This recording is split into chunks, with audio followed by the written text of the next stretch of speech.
আসসালামু আলাইকুম। আমি মুক্তা আছি আপনাদের সাথে। দেশ ও দেশের বাহিরে যে যেখান থেকে ভিডিওটি দেখছেন, আশা করছি সকলে আল্লাহর রহমতে ভালো আছেন। আমিও আলহামদুলিল্লাহ ভালো আছি। হোয়াইট কালারের যে কোনো কিছুর মধ্যে আলাদা একটা সৌন্দর্য থাকে, এক্সট্রা অন্য কালারের চেয়ে একটু বেশি ফুটে ওঠে। তবে একটু মেনটেন করাটা কষ্টের। আমার এই ডাইনিং টেবিলের ক্লথটা সাদা হওয়াতে আমি সবসময় উপরে ট্রান্সপারেন্ট পিভিসিটা ব্যবহার করি। এতে করে আর টেবিলের ক্লথটা তাড়াতাড়ি নোংরা হয় না। তবে পিভিসিটা দ্রুত নষ্ট হয়ে যায়, 7-8 মাস পর পর ওটা চেঞ্জ করা লাগে। সামান্য একটা ছোট্ট ছিদ্র হলেই দেখা যায় ওই জায়গা থেকে বড় আকারে ছেঁড়া শুরু করে এবং সেখান দিয়ে ময়লাটা জমে যায় আবার। তো আজকে ট্রান্সপারেন্টটা চেঞ্জ করব, সেই সাথে পুরো ডাইনিং টেবিলটাও ডিপ ক্লিন করে নিচ্ছি। টেবিলের উপরে ক্লথ ব্যবহার করার কারণে ভিতরের অংশে ধুলোবালি পড়লেও সেটা দেখা যায় না, যার কারণে কয়েক মাস পর পর সব কিছু সরিয়ে তারপর এভাবে ডিপ ক্লিন করে থাকি। তবে চেয়ারগুলো প্রতি সপ্তাহে একবার এভাবে ভালোভাবে ডিপ ক্লিন করে নিই। নর্মাল টাইপের পানির মধ্যে অল্প একটু ডিটারজেন্ট দিয়েছি, তারপরে একটা ধারালো তাওয়াল ভিজিয়ে ভালোভাবে পানিটা চিপে ফেলে দিয়ে সবকিছু এভাবে ক্লিন করে নিচ্ছি। আমরা বেশিরভাগ গৃহিণীরাই প্রতিদিন ফার্নিচার ক্লিন করে থাকি, ধুলোবালিগুলো ঝেড়ে পরিষ্কার রাখার চেষ্টা করি। তবে এরপরেও বাসার মধ্যে যে কাঠের ফার্নিচারগুলো থাকে ওগুলোর মধ্যে জায়গায় জায়গায় দেখবেন কালো কালো দাগ পড়ে গিয়েছে, যে দাগটা শুকনো কাপড় দিয়ে ক্লিন করলে আসলে উঠতে চায় না। ফার্নিচার দিন দিন একটা প্যাকাশের রূপ ধারণ করে, একটা দাগ দাগ লাগে কাছ থেকে দেখলে, শাইনি ভাবটা চলে যায়। আর তবে প্রতিদিন ভেজা কাপড় দিয়েও ফার্নিচার ক্লিন করলে শাইনি ভাবটা চলে যাবে এবং পলিশ উঠে যায়।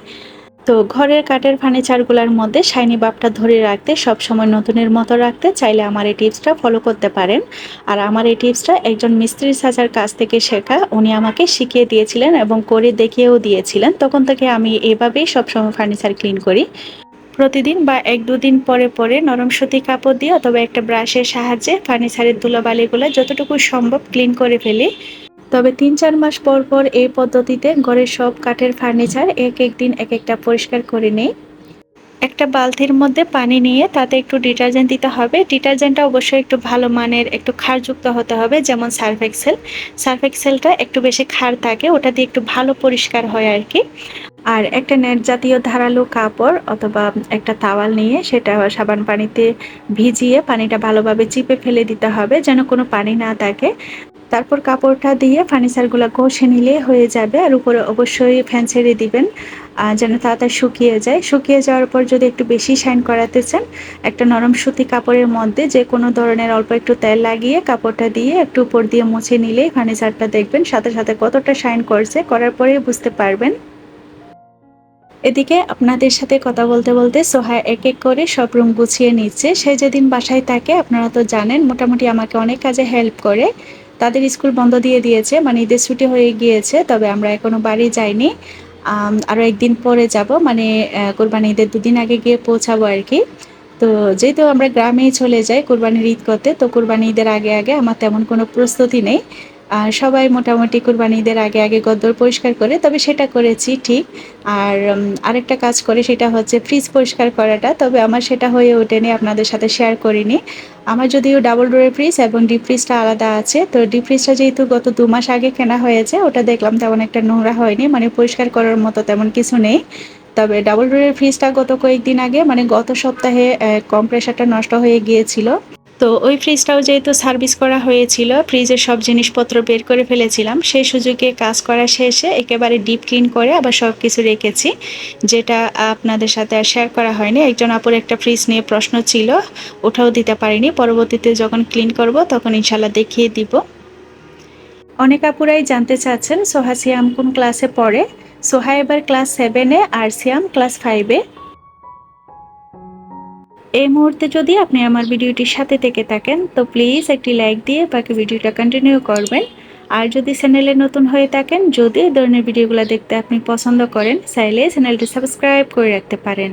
কাজগুলো যদি অলরেডি করে থেকে থাকেন তো আপনাকে জানাই অসংখ্য ধন্যবাদ। এবার একজন আপুর কমেন্ট পড়ে নিই। হুমায়রা হিমু আইডি থেকে আপু লিখেছেন, আপু কেমন আছো? আমি অনেক দিন ধরে তোমার ভিডিও দেখি, তোমার ভিডিও আমার অনেক ভালো লাগে। আমিও তোমার মতো সব সময় পরিষ্কার থাকতে পছন্দ করি, আমার ঘর গোছানো অনেক ভালো লাগে। আমি কোনোদিন কমেন্ট করি না আপু, তোমাকে আজকে প্রথম কমেন্ট করলাম।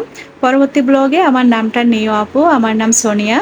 সোনিয়া আপু, আপনাকে অসংখ্য অসংখ্য ধন্যবাদ আমার ভিডিও দেখে এত সুন্দর করে কমেন্ট করে জানানোর জন্য।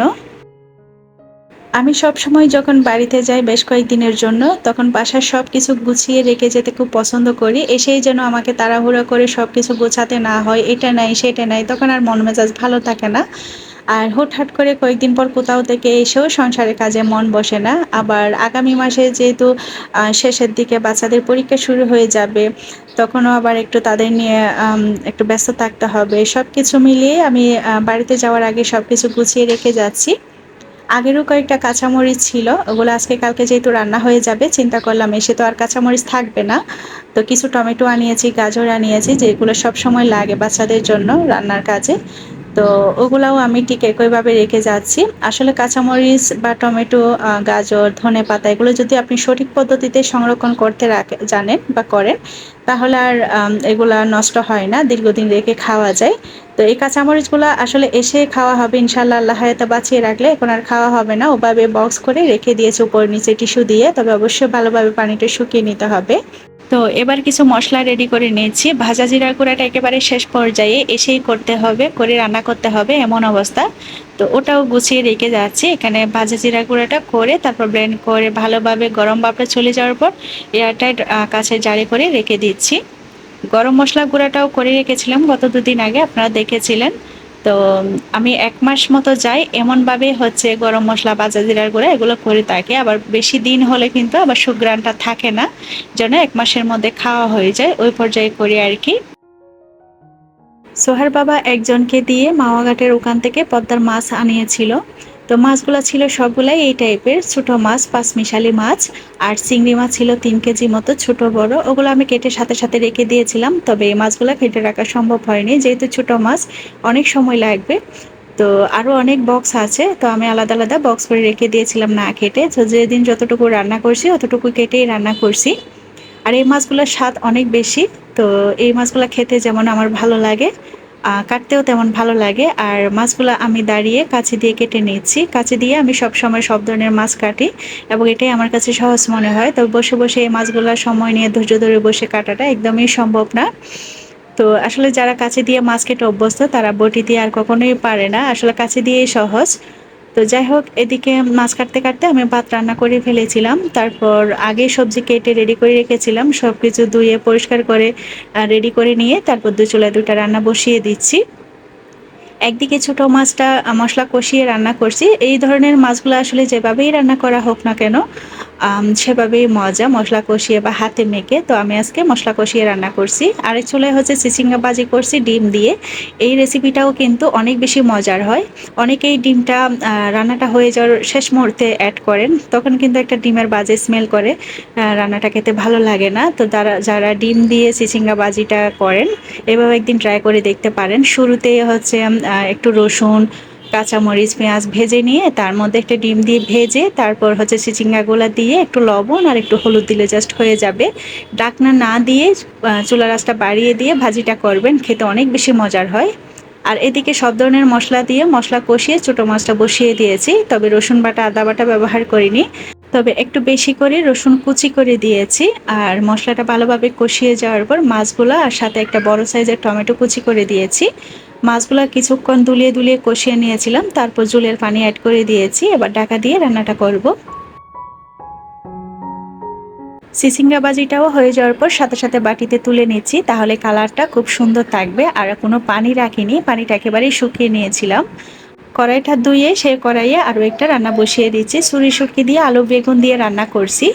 যারা শুটকি প্রেমী আমার মতো, তাদের কাছে আলু বেগুন দিয়ে শুটকি দিয়ে রান্নাটা হলে তো আর কিছুই লাগে না, তাই না?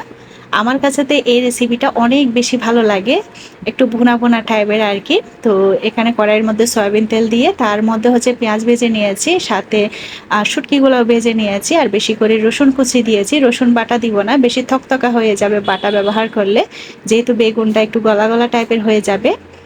তো সব ধরনের মশলা দিয়েছিলাম গুঁড়ো মশলার মধ্যে, লাল মরিচের গুঁড়া, হলুদের গুঁড়া, স্বাদ মতো লবণ, ধনিয়ার গুঁড়া দিয়ে মশলাটা কষিয়ে যাওয়ার পর আলু বেগুনগুলো দিয়ে দিয়েছি। তো এবার কিছুক্ষণ কষিয়ে নিব, তারপর অল্প একটু ঝোলের পানি দিয়ে আলুটা সিদ্ধ করে নিব। এদিকে ছোটো মাছ রান্নাটাও হয়ে গিয়েছে, আর বাটিতে তুলে নিচ্ছি। আর সব সময় আমি চেষ্টা করি রান্না করার শেষে বাটিতে তুলে নিয়ে হাঁড়ি পাতিলগুলো সব সময় ধুয়ে ক্লিন করে নিতে। একজন আপু জিজ্ঞেস করেছিলেন আমার কড়াই সব সময় এত সুন্দর থাকে কেন।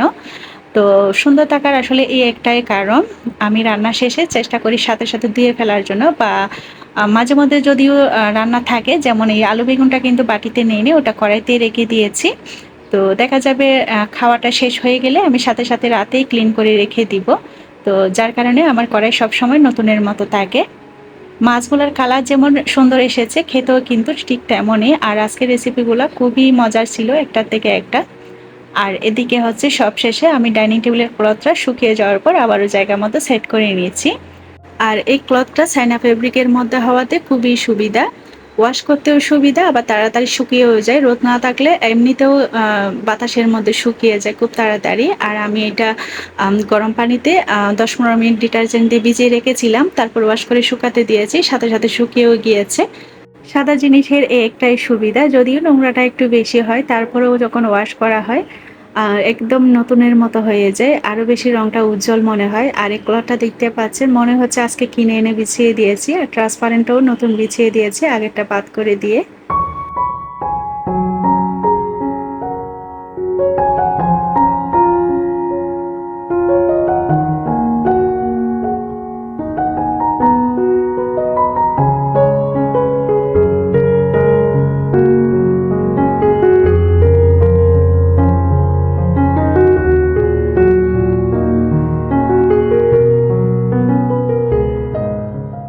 আমার আজকের ভিডিওটি এই পর্যন্তই। আল্লাহ সবাইকে সুস্থ রাখুন, ভালো রাখুন সে প্রত্যাশা রেখে, আর আমার পরবর্তী ভিডিও দেখার আমন্ত্রণ জানিয়ে আজকের ভিডিওটা এখানেই শেষ করছি।